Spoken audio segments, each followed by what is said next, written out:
What's up? It's your boy Mr. Bauman, back to read you some Fable Part 2, Namesake. Let's go. Alright. Prologue. My first dive was followed by my first drink of rye. The sea was filled with the sound of gemstones as I swam after my mother's silhouette toward the puddle of light rippling on the surface of the water. My legs burned, kicking against the weight of the dredging belt, but Isolde had insisted I wear it even on my first descent to the reefs. I grimaced, my heart racing in my aching chest, and I surfaced beneath a light-filled sky. The first thing I saw when my eyes focused was my father peering over the port side of the Lark, leaning onto the rail with his elbows. He was wearing one of his rare smiles, one that made his blue eyes flash like the strike of flint. My mother dragged me through the water, lifting me up to catch the lowest rung of the ladder, and I climbed trembling with cold. Saint was waiting at the top, sweeping me into his arms as soon as I came over the side. Then he was carrying me across the deck, seawater dripping from my hands and my hair. We ducked into the helmsman's quarters and Saint pulled the quilt from his bed, wrapping me in the smell of spiced mullein.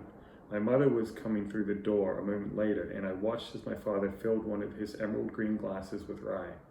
He set it down in the center of his desk and I picked it up, turning the glass so the sunlight fractured and glittered in its facets. Saint waited, one side of his mustache lifted on a grin as I brought the glass to my lips and took the rye in one swallow. The burn bloomed in my throat, racing down to my stomach, and I hissed, trying to breathe through it. My mother looked at me then, with something in her eyes I'd never seen before, a reverence, as if something marvelous and at the same time harrowing had just happened. She blinked, pulling me between her and Saint, and I burrowed in, their warmth instantly making me feel like a child again.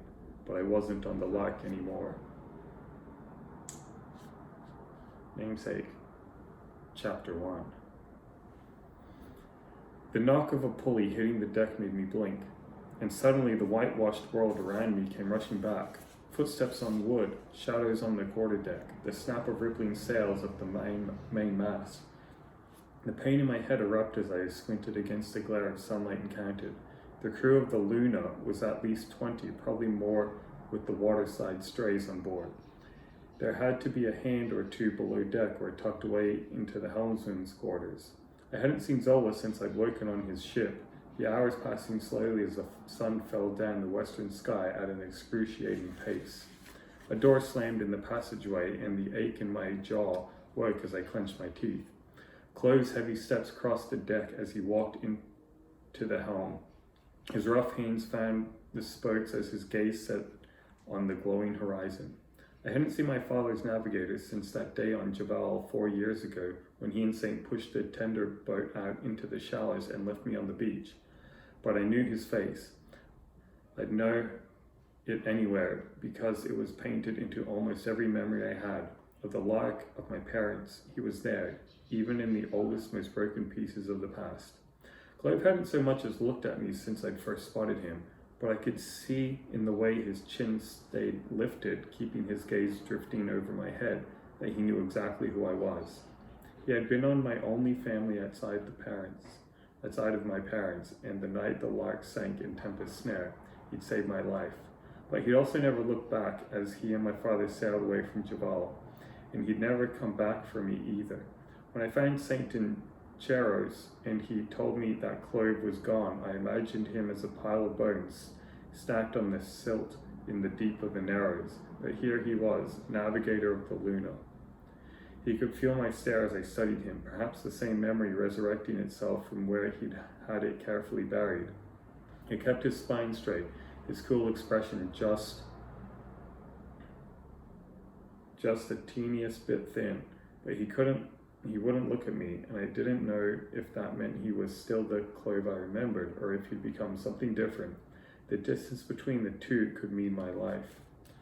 A pair of boots stopped before the mast, and I looked up into the face of a woman I'd seen that morning. Her cropped, straw-colored hair blew across her forehead as she set a bucket of water beside me and pulled the knife from her belt. She crouched down, and the sunlight glinted on the blade as she reached for my hands. I pulled away from her, but she jerked the ropes forward, feeding the cold iron knife against the raw skin at my wrist. She was cutting me loose. I went still, watching the deck around us, my mind racing as I carefully slid my feet beneath me. Another yank of the knife, and my hands were free. I held the mat, my fingers trembling. As soon as her gaze dropped, I pulled in a sharp breath and launched myself forward.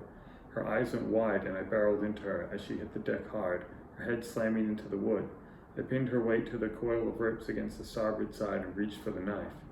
Footsteps rushed towards us as a deep voice sounded at my back. "Don't! Let her get it out of her system." The crew froze, and in a second I took to look over my shoulder. The woman rolled out from under me, catching my side with the heel of her boot. I growled, scrambling toward her until I had hold of her wrist. She tried to kick me as I slammed it into the iron crank that stowed the anchor. I could feel the small bones beneath her skin crack as I brought it down again harder, and the knife fell from her grip. I climbed over her and snatched it up, spinning so that my back pressed against the railing. I lifted the shaking blade before me. All around us there was only water. No land as far as I could see in any direction. My chest suddenly felt as if it was caving in, my heart sinking. "Are you finished?" The voice lifted again, and every head turned back to the passageway. The Luna's helmsman stood with his hands in his pockets, looking not the least bit concerned by the sight of me standing over one of his crew with a knife in my hands. Zola wove through the others with the same amusement that had shone in his eyes at the tavern in Keros. His face was lit with a wry grin. I said, "Clean her up, Kala." His gaze fell to the woman at my feet. She glared at me, furious under the attention of her crew. Her broken hand was cradled to her ribs, already swelling. Zola took 4 slow steps before one hand left his pocket. He held it out to me, his chin jerking towards the knife. When I didn't move, he smiled wider.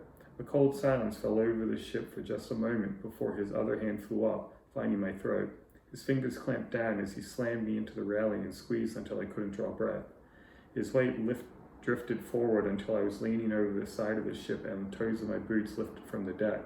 I searched the heads behind him for Chloe's wild blonde hair, but he wasn't there. When I almost fell backwards, I dropped the knife and it hit the deck with a sharp ping, skittering across the wood until it was out of reach.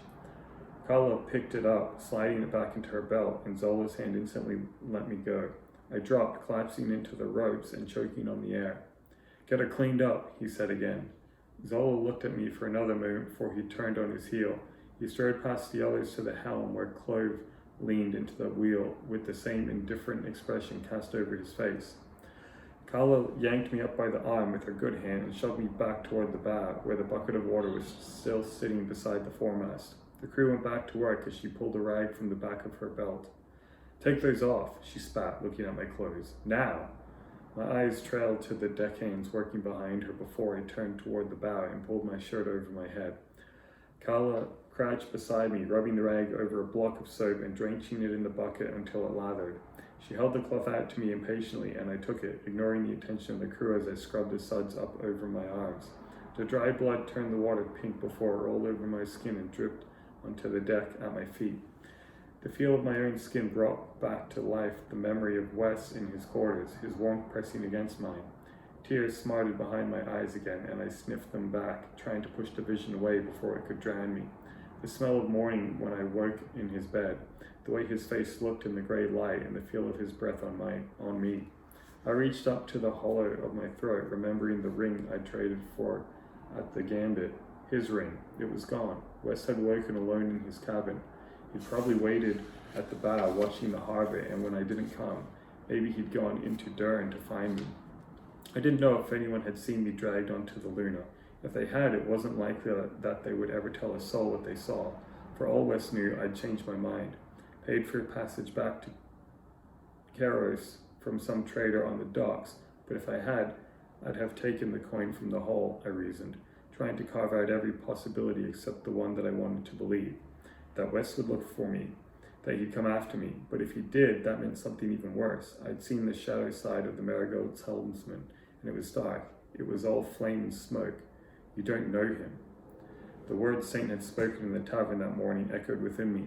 Maybe Wes and the crew of the Marigold would cut their ties with Saint and with me, set out to make their own way. Maybe I didn't know Wes, not really, but I did know my father, and I knew what kind of games he played. The salt water stung against my skin as I scrubbed harder, and when I was finished, Kala waiting with a new pair of trousers. I pulled them on and knotted the strings at the waist so they didn't slide from my hips, and she tossed me a clean shirt. I raked my hair up into a knot as she looked me over, and when she was satisfied, she turned to the passageway beneath the quarterdeck. She didn't wait for me to follow, pushing past Claude to the helmsman's quarters. But my steps halted when I stepped into his shadow and lifted my gaze, looking at him through my lashes. The last bit of doubt I had that it was him disappeared as I studied his sun-leathered face. The storm of everything I wanted to say burned on my tongue, and I swallowed down the desperate urge to scream. Claude's lips pursed beneath his mustache before he opened the log on the table beside him and ran a calloused finger down the page. Maybe he was just as surprised to see me as I was to see him. Maybe we'd both been pulled into Zola's war with West. What I couldn't put together was how he could be here, crewing for the person my father hated more than anything. He finished his entry and closed the book, his eyes going back to the horizon as he adjusted the wheel slightly. He was either too ashamed to look at me or afraid someone would see. I wasn't sure which was worse. The Clive I knew would have cut Zola's throat for putting his hands on me. "Come on, Dredger," Kala called from the passageway, one hand holding the edge of a door open. I let my gaze fall on Claude for the length of another breath before I followed, leaving him in the sunlight behind. I stepped into the cool dark, my boots hitting the wood planks in a steady rhythm, despite the shaking that had settled in my limbs. Behind me, the expanse of sea reached out in an endless blue. The only way off this ship was to find out what Zola wanted, but I had no cards to play. No sunken ship of gems to borrow, no coin or secrets that would buy me out of the trouble I'd landed in. And even if the marigold was coming for me, I was alone. The heaviness of the thought sank deep inside me, my fury the only thing keeping me from disappearing with it. I let it rise, filling my chest as I looked back once more to Claude. It didn't matter how he'd ended up on the Luna. There was no forgiveness in Saint's heart for treachery like that. I couldn't find any in mine either. I had never felt so much of my father of me as in that moment, and instead of scaring me, it flooded me with a sense of steadying power. The tide pull of strength anchored my feet as I remembered. I wasn't just some Javali dredger or a pawn in Zola's feud with West. I was Saint's daughter, and before I left the Luna, every bastard on this crew was going to know it. End chapter 1.